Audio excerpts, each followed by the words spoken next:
উপাধ্যক্ষ হোক বা অধ্যক্ষ হোক বা বিধায়ক হোক মন্ত্রী হোক আমি এটা গণতন্ত্রের একটা নিয়ম আছে, নিয়মত চলিব লাগিব। হাউসখন চলিবলৈ হলে এখন রুল বুক আছে,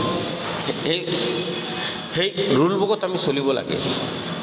কিন্তু সেইখিনি আপোনালোকক কৈছোঁ যে আমি সেই নিয়ম মতে আমাক চলোৱা নাই, তেওঁলোকে নিৰপেক্ষ হোৱা নাই, তেওঁলোকে পক্ষপাতিত্ব কৰি আছে।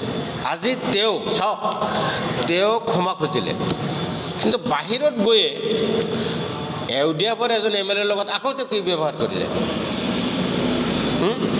এইটো ক্ষমা খোজা হ'ল নেকি? এইটো ক্ষমা খোজা মানে কি? ক্ষমাটো কেতিয়া খোজে? যে মই সঁচাকৈ ভুল কৰিছোঁ, ভিতৰত মানে অনুতপ্ত কৰিব লাগে, হয় না? কৰি সেইটো বহি প্ৰকাশ কৰিব লাগে যে নাই মই ভুল কৰিলোঁ। ক্ষমা খোজা মানে এনেকুৱা ভুল আকৌ মই নকৰিম।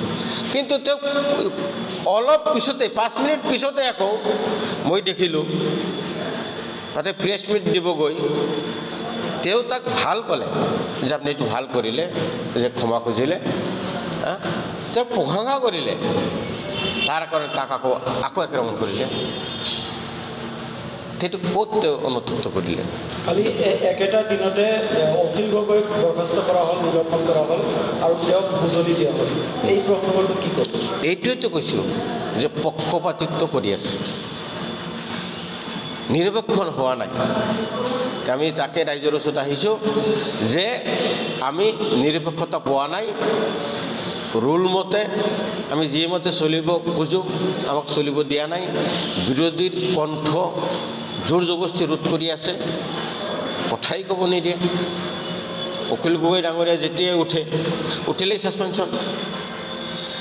মোৰ এই ছেশ্যনত মোক 2বাৰ ছাছপেনশ্যন কৰিছে, মানে প্ৰতিবাদ কৰিবই নোৱাৰিম, মানে সঁচা কথা আমি ক'বই নোৱাৰিম। আমিতো ব্যক্তিগত কথা নাপাতো নহয়, ৰাইজৰ কাৰণে আমি কথা পাতোঁ। গতিকে আৰু কি কৰিব, আমাৰ সিমান এটা আশা নাই যে সদনত যে আমি ভালকৈ কথা ক'ব পাৰিম, আমাক কথা ক'ব দিব। কালিৰ যিটো ঘটনা যিয়ে নহওক, আমি সকলোফালে প্ৰস্তুত।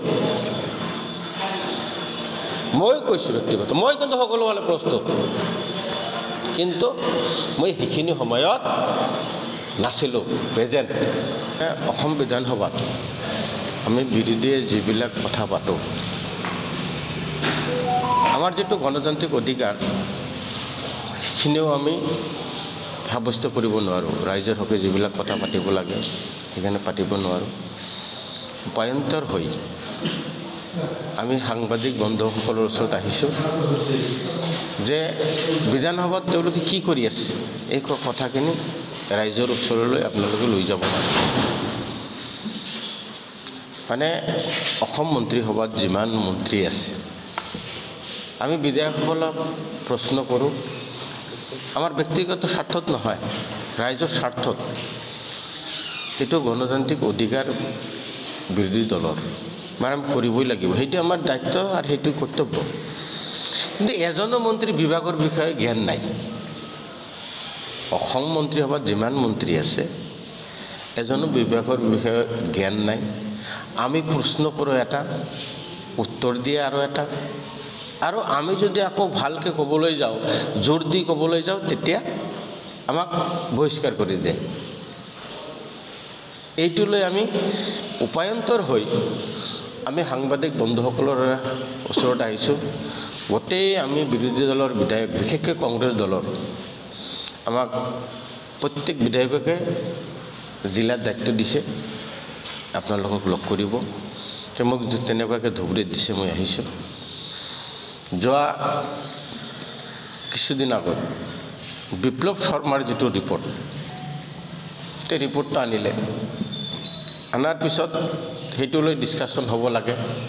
শাসক দলৰ বিধায়ক এজনে ক'লে, মানৱ ডেকাই, ঠিক আছে, সেইটো আলোচনা কৰিবলৈ গৈ তেওঁ এনেকুৱাকৈ পৰ্যায় পালেগৈ,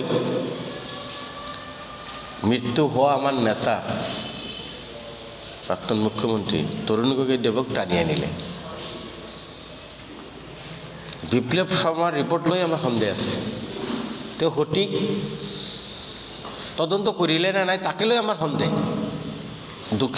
কিছু দোষীক এৰি দিয়া হ'ল, কিছু সেই ৰিপৰ্টত ইনক্লুড কৰা হ'ল, সেইটো লৈ সন্দেহ, সেইটোতো বেলেগ কথা। তেওঁ আনি পেলাই টাৰ্গেট গৌৰৱ গগৈ। যেতিয়া গৌৰৱ গগৈলৈ আনি আছে টানি, তেতিয়া মই নিজে প্ৰতিবাদ কৰিলোঁ। প্ৰতিবাদ কৰাৰ কাৰণে মোক এছেম্বলিৰ পৰা ওলাই দিয়া হ'ল। ঠিক এনেকুৱাকৈ ঘটনা ঘটি আছে। মই এটা উদাহৰণ দিছোঁ। বিভাগীয় মন্ত্ৰীবিলাকে সদ উত্তৰবিলাক দিব নোৱাৰে, নিদিয়ে, তেওঁলোকে জ্ঞাতই নহয়। আমি বিধানসভাত কি কৰি আছোঁ সেই কিছু কথা আপোনালোকক জনাবলৈ আমি আহিছোঁ। যোৱাকালি কি ঘটনা বিধানসভাত ঘটিলে আপোনালোকে কিছু গম পাইছে। গৃহমন্ত্ৰী অমিত শ্বাহ, গৃহমন্ত্ৰী, তেওঁ নিজৰ গৃহৰ ভৌগোলিক সীমাটোই নাজানে। তেওঁ হ'ল গৃহমন্ত্ৰী। আমাৰ ধুবুৰী সমষ্টি ভাৰতৰ অংগ নহয়, বাংলাদেশ বুলি কৈ আছে। যে আমি কেনেকুৱা শাসক দলৰ পালাত পৰিছোঁ, ভৌগোলিক জ্ঞান নাই। ধুবুৰী, যি ধুবুৰীৰ মানুহে ভাৰতবৰ্ষৰ স্বাধীনতা আন্দোলনত যোগ দি শ্বহীদ হৈছিল।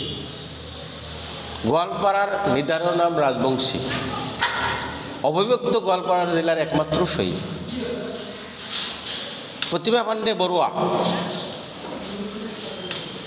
আদিল হুছেইন, শৰৎ নাথ, এনেকুৱা ব্যক্তিসকলক অপমান কৰা নাইনে? আমাক আৱেগ লৈ খেলা কৰা নাইনে? এইবিলাক আমি বিধানসভাত আলোচনা কৰিব খুজিছিলোঁ, আমাক আলোচনা কৰিব নেদে। ভৎসনা প্ৰস্তাৱ ল'ব খুজিলোঁ, আমাক নিদিলে। আৰু মই যোৱাকালিৰ ঘটনাটো কৈছোঁ। আমাৰ এজন, মই সদায় কৈ থাকোঁ, বেপাৰী মন্ত্ৰী অশোক সিংগাল, হিমন্ত বিশ্ব শৰ্মা ডাঙৰীয়া এই বেপাৰী মন্ত্ৰীক এনেকুৱাকৈ বহিৰাগত যিখিনি বেপাৰী বনিয়া গোষ্ঠী আছে, অসমখন লিজত দিছে। তেওঁ খিলঞ্জীয়াৰ কথা কয়, কিন্তু আপোনালোকে চিন্তা কৰক, গোটেই অসমখন লিজত দিছে।